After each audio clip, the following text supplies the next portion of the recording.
Spicy beef biryani that's to die for. If you liked my chicken biryani video, wait until you try this. Everyone who tried this said it was the best beef biryani they'd ever had. So let's get started. First, we slice our onions and dice our tomatoes.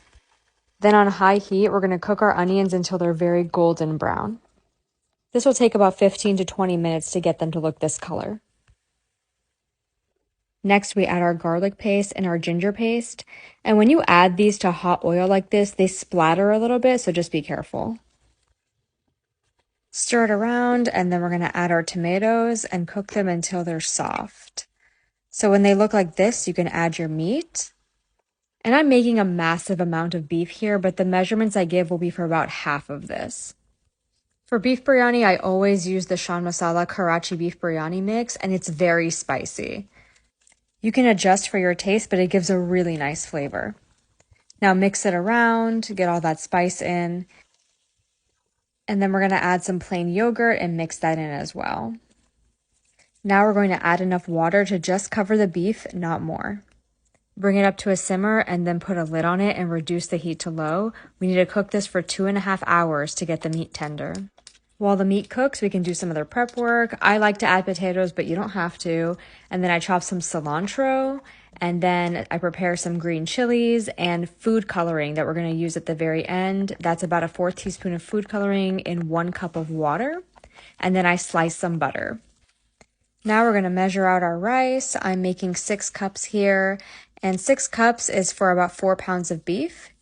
And then I'm going to wash my rice. And you want to wash it really well to get the starch off. That way the rice won't stick when you cook it. Now after 2 hours have passed, I'm going to add my potatoes. If you're not adding potatoes, you don't need to lift the lid on the meat until the 2.5 hour mark, but I'm going to give some time to the potatoes to cook with the meat. I'm also adding some green chilies, and then for beef biryani, I always add mango achar. It adds such an amazing flavor to the beef. Now we're going to cook this uncovered on high to cook our potatoes and to get the masala to a nice thick consistency. After about 30 minutes, our meat should be tender and our potatoes will be tender, as you can see. Now I'm going to turn the heat off completely, put the lid on it, and let it rest while I prepare the rice. So we're going to boil some water and then cook our rice for exactly 12 minutes for Sela basmati rice. Drain the rice, and now it's time to layer the biryani. So I took the masala out of the pot because the first layer needs to be rice. So it's rice, masala, and then your final layer on top needs to be rice. And don't try to fit too much rice in one pot. Use 2 pots if you need to, if you're making a very large amount, like 8 cups or so. Okay, now we add our food color in this little pattern, and then some cilantro fresh and some butter on top.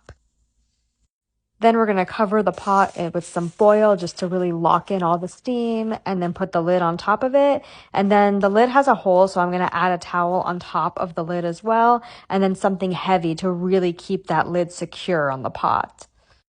We're going to cook this for 25 minutes exactly on the lowest heat, and then allow it to rest for 10 minutes before lifting the lid. Okay, after it's cooked for 25 minutes and then we've allowed it to rest for 10 additional minutes, we're going to lift the lid and take off the foil, and then look at how amazing this looks. And that is how you make